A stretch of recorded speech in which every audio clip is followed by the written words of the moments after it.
well, this starts from Ardenne, and I will also say thank you to my Ardenne students, because you know they helped me in a lot of ways to teach the subject. I learned a lot from them.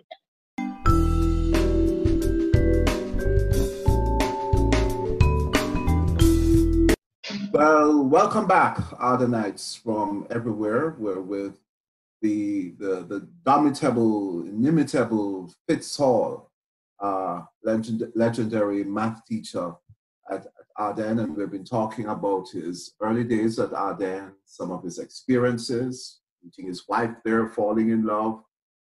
We want to continue the conversation with him today. So Fitz, so you spent how many years at Ardenne? How long were you there? I spent 8 years at Ardenne. Years. 8 years, yeah. Why did you leave? Well, I left Ardenne in 1989. I got married in 1988. So now to look at, well, families coming up, the teacher salary was not the greatest, right? So therefore you have to move on. To be frank with you, I was also getting bored of teaching math, right? While there was the spark and the drive to still move teaching, to go on teaching math, but I was getting bored of teaching mathematics, right? I believe I've threatened Mr. Banks that I was going to leave, but I gave him the reason as being the chalk dust. When I write, my students remember, place was filled with chalk dust, right? And he went and bought a carton of dustless sharp to stay. Oh man. Why was it? Why so much chalk dust? You were just so intense. That's what probably I pressed very hard on the chalk on the board, and of course, you know, it comes off when I rub, and I dust and everything comes off, you know.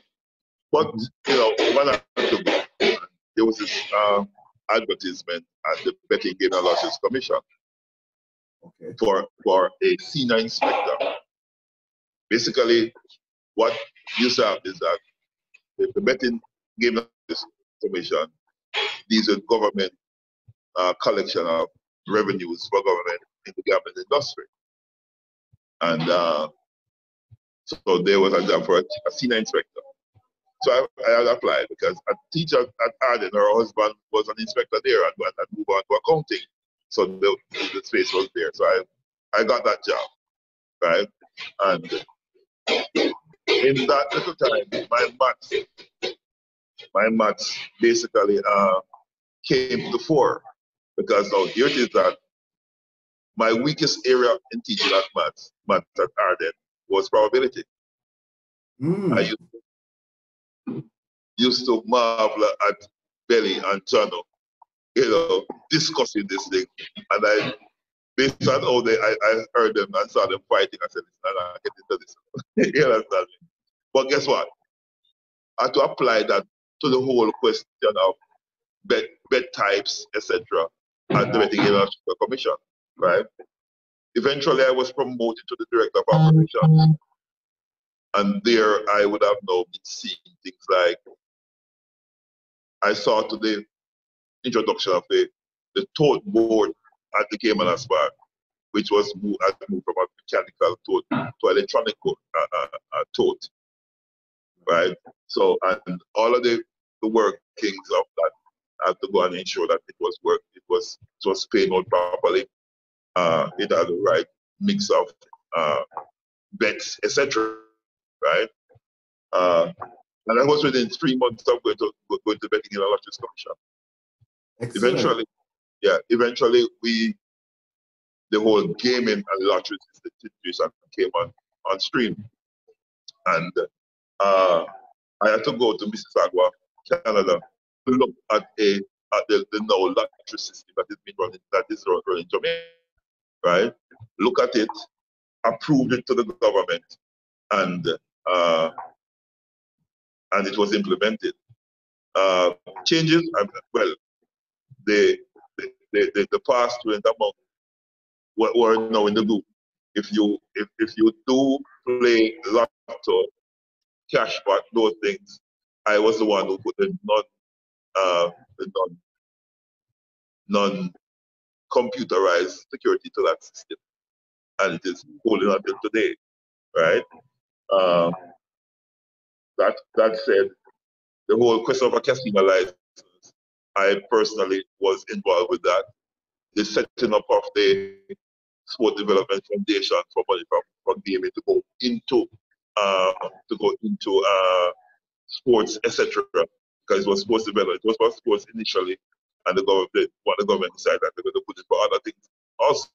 So I was on that body of people who basically implemented that program, right? So I was busy.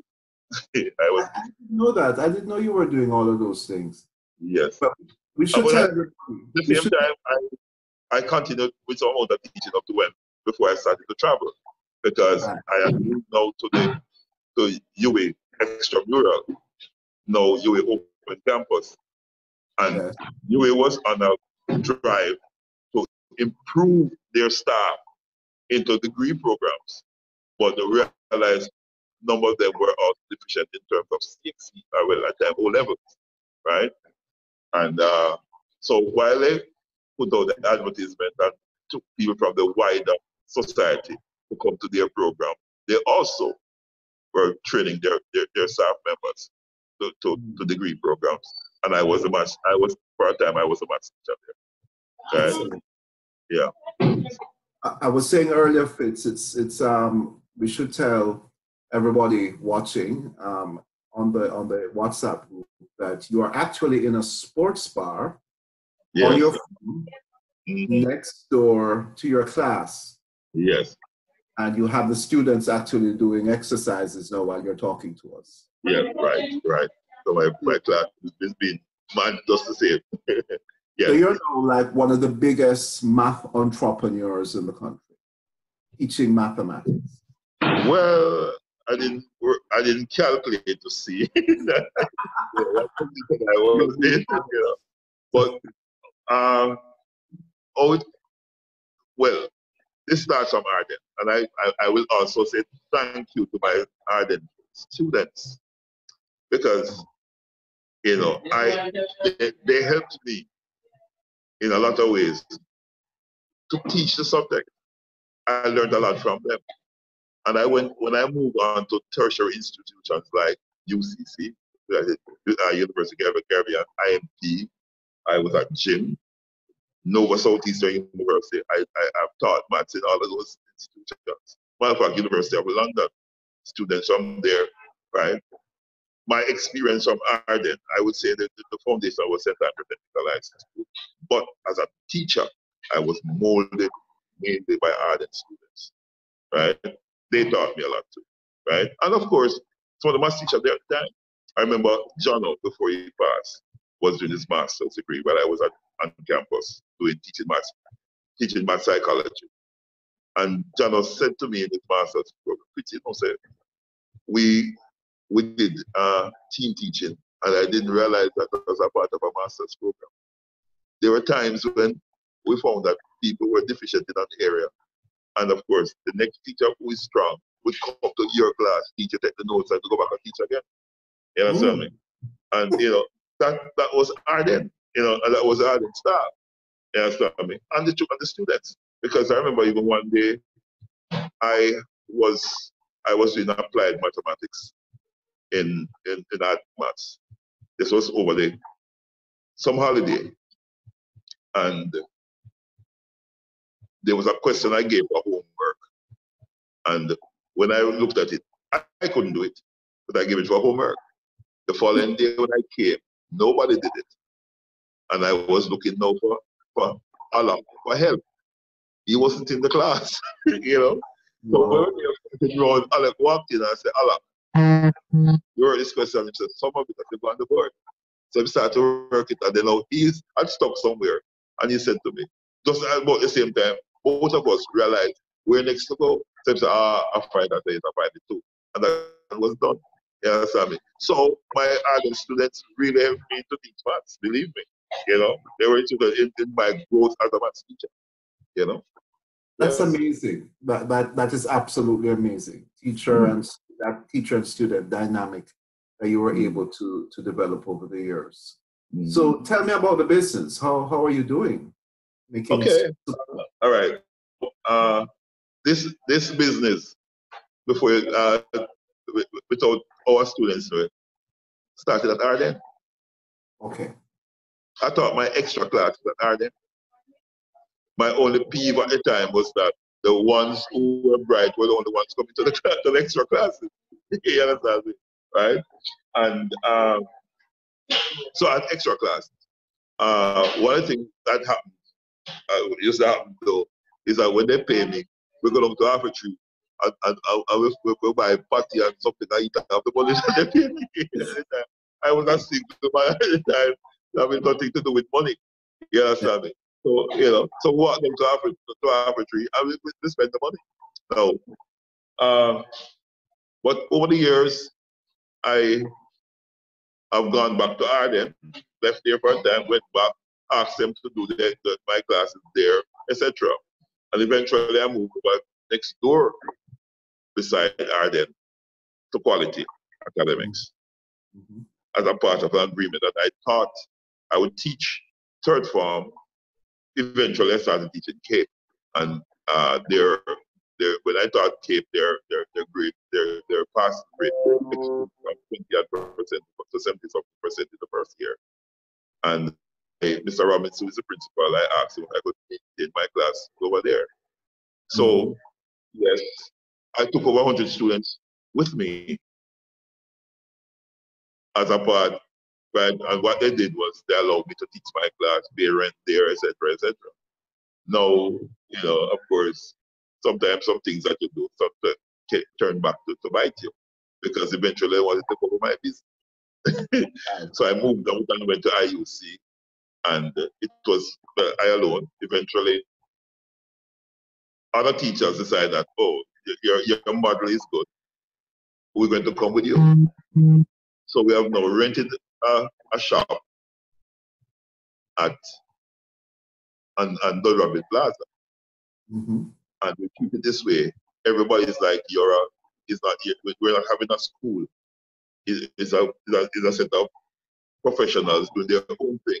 And a part of the fund comes to run the place. You understand me?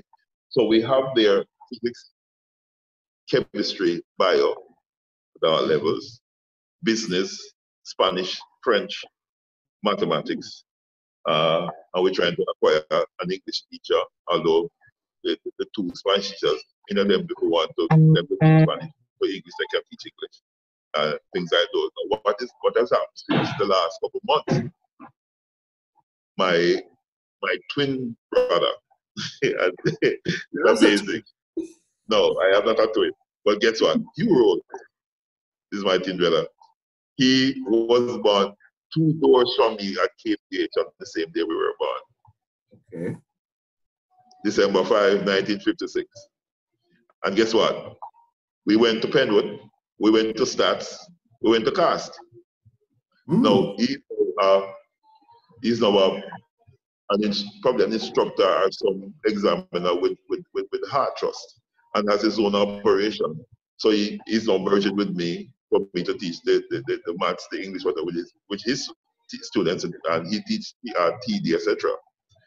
A gentleman just contacted me again, Guillermo. He's from Cuba. He also wants to work with me. He will do the Spanish with his student. I do the English. And a young lady just contacted me recently. So she wants if she and I could go into a driving school thing together. So it's like, it's maths, English, what have you, TVET. It's like a technical school when it emerges. You know? Well, it's education and training, and it's big business in Jamaica now, eh? I know, right? So that's the part I'm on right now. Excellent. So what's the outlook for the future? Where do you want to take this business? Well, I want to take it as far as it can go. At the same time, I try to, I'm taking people into business now. I try to do some investment. So there's Bitcoin, and there's Skyway investment. That's a company out of Belarus that is doing modern day transportation. I've shares in that company. And they have now launched an STO, which I'm going to buy some of soon. Right? So I also invest. My second son is an actuary. And I want to hand over things to him when time comes, the whole investment thing. He's into investment. He's basically doing his training as a CFA, Chartered Financial Analyst. So, keep it in the family. Yeah? It's all coming together, isn't it? I mean, of course. Excellent, excellent. So let me ask you, Fitz. So when you look back at the journey of your life, really your life in Ardenne and in the lives of so many students, what would you say to those now on the line about their outlook, their attitude towards life? What would be the big lesson that the math teacher, Fitz Hall, would say to these students, former students today? The former students. Wow. Wow, good. A big question that, well, just live life to the fullest, right?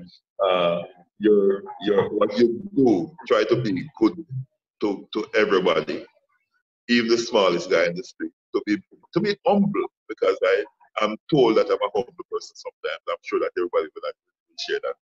Because when I'm in my math class and I'm going fire because people don't want to learn.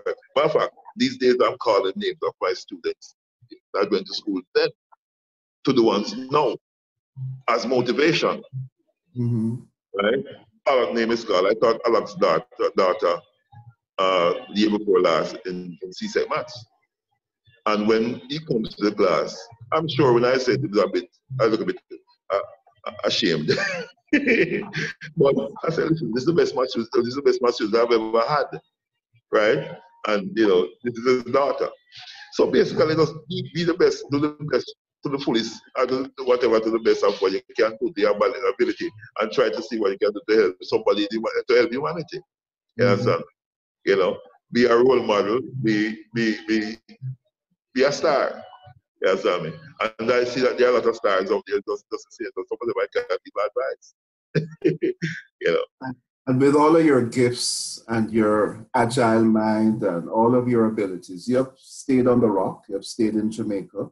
I'm sure you had opportunities to go abroad and practice your craft. When you look at Jamaica today, how it's developing, how hopeful are you of, the country's future?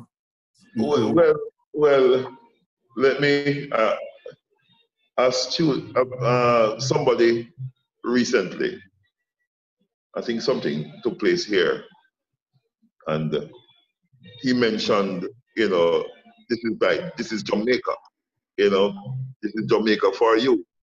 And it was some shooting instead that he had shown that video. And I said, listen, and I gave him some of the top cities of the world. I said, listen, this happened in all of these. You have to basically make the world is the world, don't care what.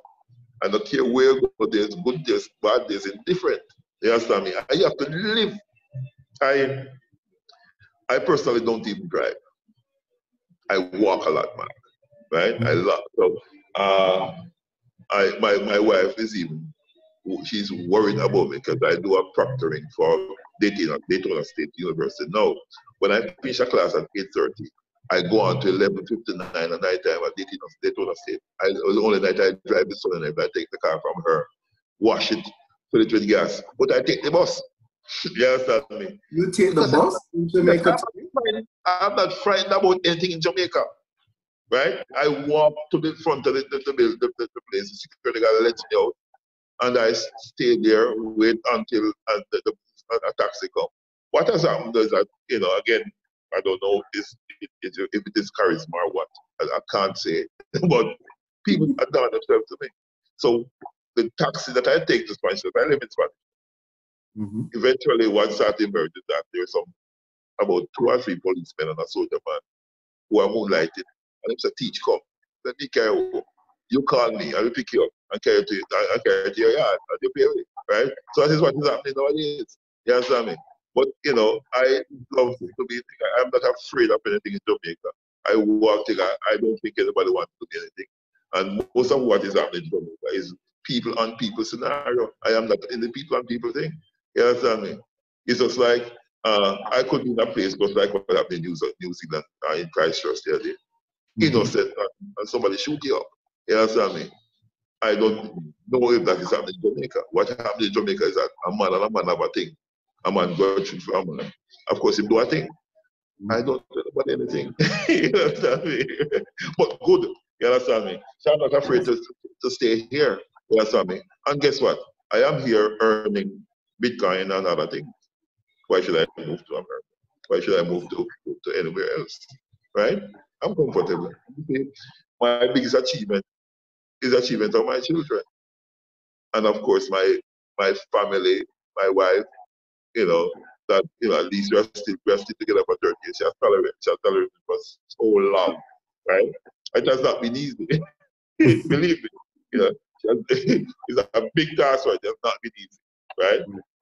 But I don't know if I want to move to anywhere else. Yes, yes, we have, as Jamaica, things are still bad in some arena. But we have achieved, we have turned around a number of things, right? And I believe that the next generation is going to also work and turn around more. I can't tell where we're going to be or where we're going to go, but we will go somewhere in a positive direction. Believe me. Excellent. Fitz, I hope you can be in Atlanta. I know there are a couple trips you have to be making with the kids abroad. Yes. But yes, we will see. We will see. I will. I'll be there because after my last boy has graduation, and then of course he goes back to dental school. The first one is doing veterinary medicine in Trinidad, and he has a internship in Las Vegas, so he has to travel, things like that. So it burns the pocket, and especially after a poor man. Oh, Fitz, we don't believe that for 1 minute. But we want to thank you today for being with us. In the final segment, we're going to ask you to stay on the WhatsApp line. Many of your students are looking eagerly to ask you questions, to catch up with you. Okay, so the hard question will come now. The hard question will start come now. The hard question will start to come. The hard questions will come, but you're equal to the task, no doubt. Thank you so much. Fitzroy Fitzhall, legendary Ardenne mathematics teacher, doing extraordinarily well in entrepreneurship, in his own business, doing fabulous things, and just being the man who he has always been, humble, connected, with his feet well centered on the ground. We thank you very much, Fitz. Wonderful to see you.